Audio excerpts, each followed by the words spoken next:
Well, hello everybody and welcome back to the channel, friends. It's time for some Saturday morning react tunes, and I'm going to make this one short and or sweet. We're watching Star Trek, the animated series, Season 1, Episode 6, The Survivor. Like, subscribe, notifications, that would all help, my friends. And if there's anything that you would like from us that's in its full length or early, Patreon's there for you. And if you don't like Patreon, YouTube is a great place to go for memberships to get each of our episodes at least a day early. Look at that, record time, my friends. But all that is then and this is now, and now it's time to watch Star Trek, the animated series, Season 1, Episode 6, The Survivor. Prepare to engage maximum warp reaction. And away we go!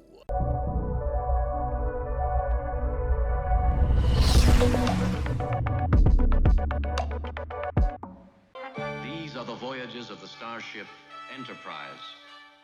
I know now that I have nothing. There's no way that I could have seen any of these episodes at this point. So this is all brand new stuff, friends. So I am incredibly excited to see this. I just told Patreon too that I'm sorry if my voice sounds off. I have been doing a lot of recording and a lot of talking at work, unfortunately, and it's starting to feel the effects. So I will conserve it for the truly profound statements that I make. Don't know that name, James Shermer? I don't know how to pronounce that last name. While patrolling the edge of the Romulan neutral zone, sensors indicate the occupant is still alive. Have you identified the vessel, Mr. Spock? Yes, Captain. But you may find it difficult to believe. That's Handlebar Kyle. To Carter Winston.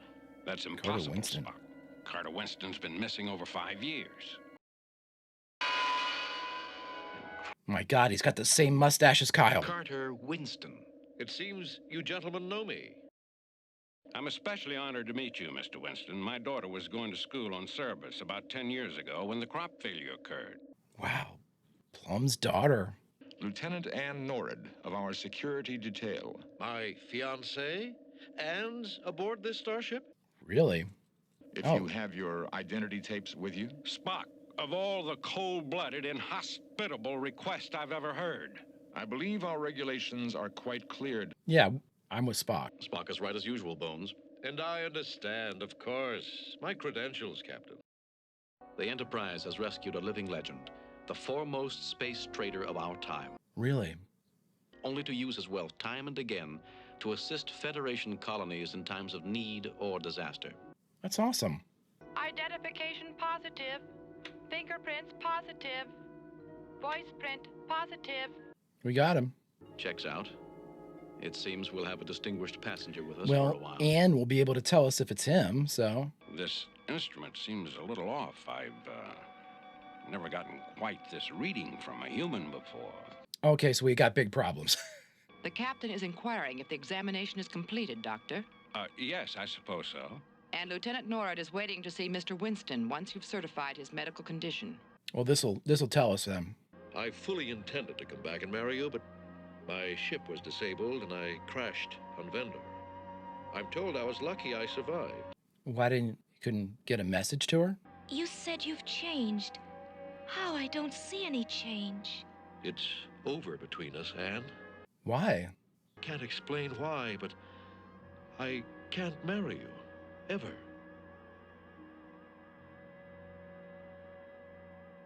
I mean, it's obviously him because he knows enough about her and she knows what happened.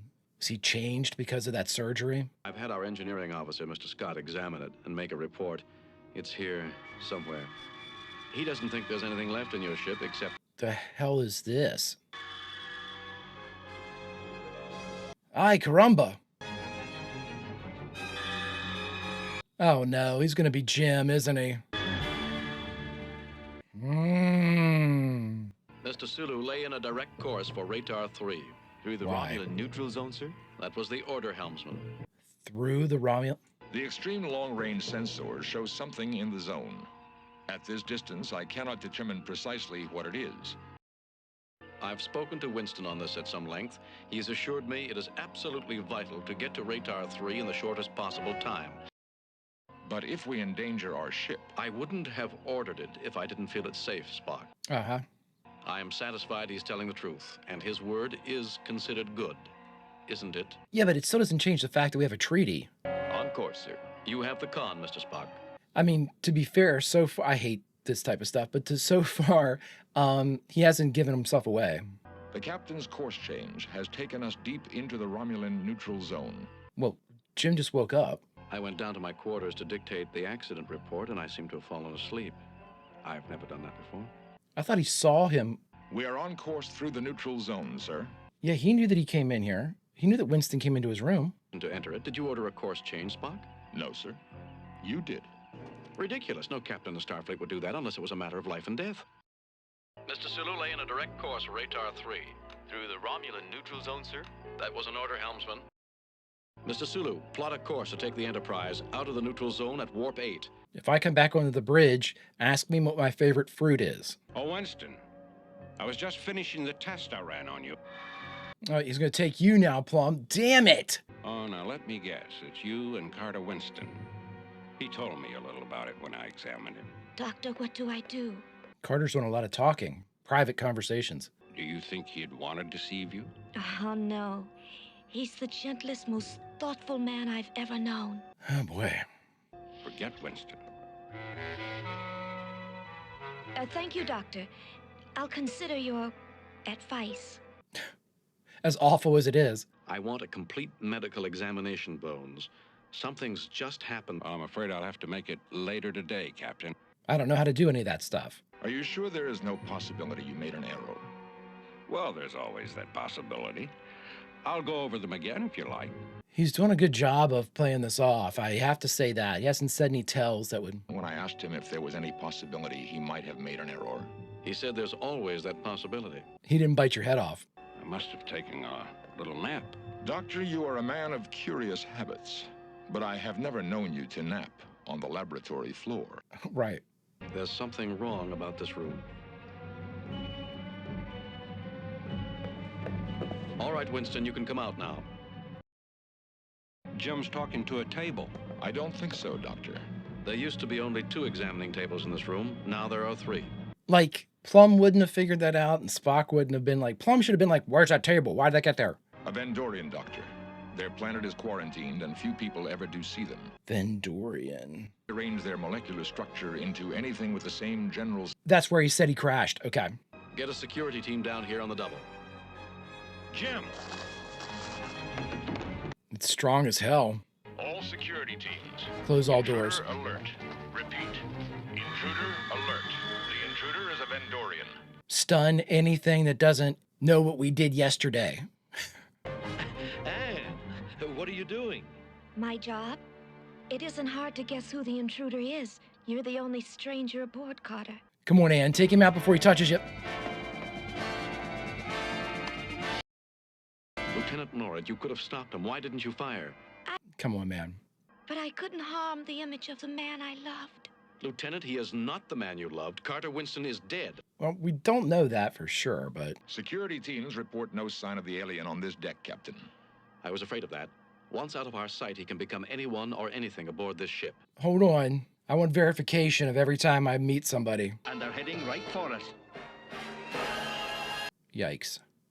You appear to have a propensity for trespassing in the neutral zone, Captain Kirk. It was not deliberate, I assure you. It never is. It never is, yeah. What's the status on the search for the Vendorian? No progress yet. We have all decks patrolled, but no one has seen him. We got bigger problems. That wreck of Winston's ship was the bait to get a Romulan spy on board. And what better spy than a Vendorian who can change shape at will? You think the Vendorian's working with the Romulans? Open a hailing frequency, Lieutenant Ress.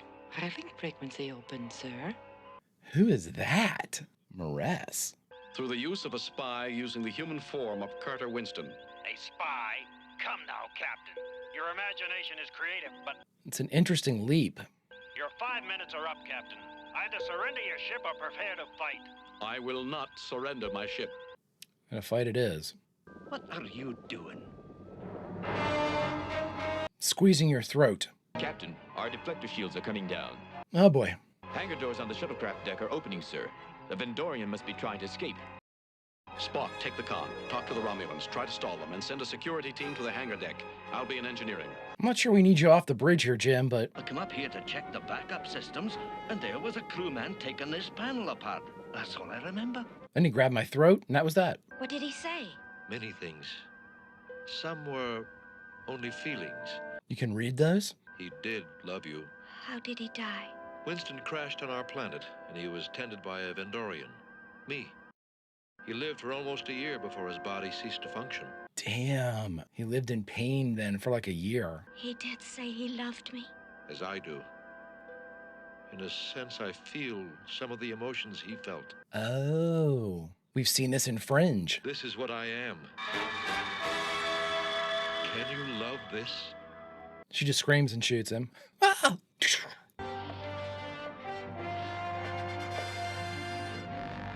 And that's twice. The Romulan commander is signaling, sir. I'll put it on the screen. Captain Kirk. I like that character. It's Majel Barrett too, right? The deflector shields are coming up again. That's only one shield. Yes, sir. But it is between us and the Romulans. It's enough. Aim for the propulsion units of the lead Romulan vessel. Oh my God. Lasers and photon torpedoes in combination. Phasers and torpedoes ready, sir. Fire. Dear God. We're in their space. Lock on second target. Ready, Captain. Fire. This is technically like an act of war. Second vessel power supply out. Crew unharmed. Well, that's good. Work, Mr. Scott. That deflector shield went up just in time. But, sir, I haven't finished repairing the shield. I told you it'll take hours, and it will. If he could rearrange his own atoms to become an examination table, one would have to assume he could become a deflector shield. What? What manner of beastie is that? Kill it with fire. Why did you do it? Among my own people, I'm a non-producer. Useless. Really? It is important to be of value to someone. What changed your mind about the Romulans? Anne. More Carter Winston than I knew. He loved life. He loved Anne. What will happen to me now? You'll have to stand trial. But you did save the Enterprise from the Romulans. And I will recommend that be taken into consideration. In the meantime, I'm afraid I'll have to keep you under guard. I think we've had enough of that little trick. Yeah.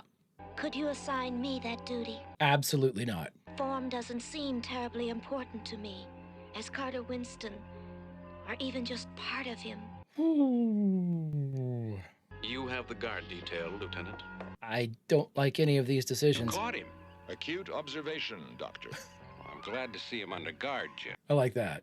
But then 2 Dr. McCoys just might bring the level of medical efficiency on this ship up to acceptable levels. Damn! Is that the leave line? That is a horrific zinger of a leave line, Spock. All right, everyone, we just finished watching Star Trek, the animated series, Season 1, Episode 6, The Survivor. And the only thing left to do is talk about it. All right, everyone, we just finished The Survivor, the 6th episode of the 1st season of Star Trek, the animated series. Body swap. Now, with this one, I figured out, and I wanted to make it a little bit of an addendum to my hatred of body swap episodes. I've learned something about myself, friends, and what I have learned is that it is not necessarily the body swap that annoys me to no end. It is the inability for anyone to recognize a very known or familiar person that has been swapped or exchanged, and that the new person can somehow continue with the subterfuge. I believe that's it. I believe it's just like the ridiculous nature of not being able to like really know somebody that you know. It's augmented and usually personified inside of a body swap episode, or, you know, a mistaken identity or something like that. So I think that's where my real hatred lies. So I need to kind of divorce that feeling from the actual body swap stuff, because there are some body swap things that I now in retrospect, I realize that I don't mind too much. Let me just say this. I had to go back and edit myself for a potential spoiler, friends. So there is an episode of Strange New Worlds that I have just recently watched that it had a body swap in it that I actually enjoyed. I won't give any more identifiers than that, but that was done very well. And I realized during and while watching that my real problem with body swaps is just the inability to identify oneself. And I think it's that frustration that frustrates me in that particular trope. And it's, like I said, like it's usually manifested in a body swap episode. There are more problems with this episode, though. The biggest ones of which Again, I can understand the Romulans who are always tricksy, trying to tricksy Romulans. Getting them, getting the Enterprise has always been sort of one of their goals, the flagship of the Federation, to like reverse engineer tech and all that stuff. So can I see them getting a Vendorian, I believe is what they were called, and having them come into and do this with the ship and redirect it into the neutral zone? Sure, we've seen these types of shenanigans too, like the Enterprise incident. We've seen these only on the other side where we've got we have the Federation trying to do stuff like this. So it's again it's shenanigans on both sides of the neutral zone. But my main problem is that Kirk saw Winston come into his room. It wasn't like if I'm unless I'm completely misremembering this, Winston came into his room and then touched him and knocked him out. So he should have said, unless again, maybe it's something they just didn't have time to explain. You should have made time where, the touch of the tentacled Vendorian like knocks out like the last 30 seconds before you go out, or something like that. And that's, I mean, that could, I'm just kind of, that's what I started writing it off as, because then Plum did the same thing. So, it must be some type of like localized or short-term memory loss or something like that associated with it. But again, that's a problem narratively. And it's not a problem because it happened. It's a problem because they didn't explain it. And I know time constraints are tough with the animated series. They only have like 20 minutes or so to get this whole kind of bite-sized Trek episode in. And that in and of itself is definitely something that, kind of puts you under the gun. You have to get these things through and get these things done. The other thing that I didn't like about this episode was we are in sick bay. Sick bay, which is the sancta sanctorum of one Plum. Leonard McCoy knows that place backwards and forwards. You could also say Christine Chapel knows that place backwards and forwards.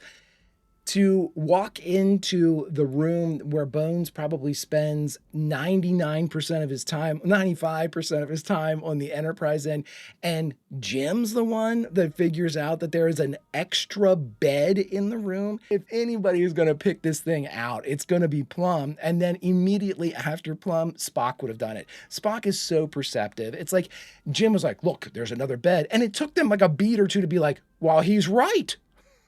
Come on, that's crazy. I remember them talking about the complaint that had come, and again, I don't know if this is true or not. So, obviously correct me, my friends, if I'm wrong, but there was a rumor, so to speak, that I've run into numerous times doing Q&As for the original series, where there were complaints made by the other cast members where they were like, oh, Bill Shatner took lines from us, lines that were designated for our character he incorporated for Jim.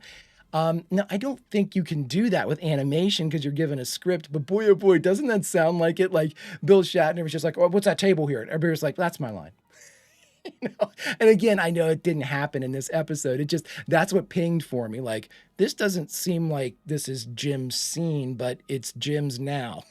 So, all in all, friends, this is another, bite size. Any Trek is good Trek. I'm never going to bash Trek, but this one in and of itself had a couple problems for me. And so far in my kind of revisiting and then now watching new things for the animated series, this is the weakest one I've come across, but still enjoyable, right? And I guess that's the real point. Friends, if you could do me a favor, hit that like button, smash that subscribe, ring that bell for notifications. It greatly helps out a small channel, and it allows me to alert you next time it's time for Star Trek the Animated Series or any of our sci-fi fare. And of course, if there's anything that we can do with getting things early to you or in their full length, like Saturday morning React Tunes, our Patreon link is in the description. But that was then and this is now, my friends, and now it's time to say goodbye. So where should we say goodbye from? Well, friends, I say we say goodbye from, and I'm not going to pick any fights here with Anne, but Anne might not be the best person to put in charge of the security detail for Winston or whatever the Vendorian's name is. So this is where I'm placing us, friends. About 5 minutes after the end of this episode, whether it's Jim ordering us or maybe some of the higher ranking security officers, some red shirts are sent down just to kind of make sure everything's okay. We'll stand out in the hallway, just to make sure that Anne's got some backup in case she needs it. Friends, until such time as we can continue these animated adventures through space, Vulcan roll, and I'll see you.